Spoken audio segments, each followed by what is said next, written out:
Ryan here, Silver Reviews. I don't know if I made a video on this or not before.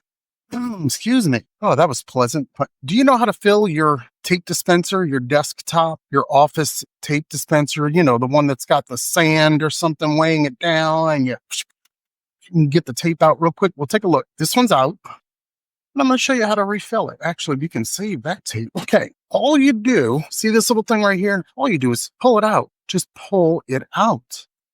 Now you've got your roll. If I find a deal on tape, transparent tape that already has one of these little plastic dispensers, I'll buy it. You can crack it off, pull it out and use it. But I have a real deal, Scott, replacement here.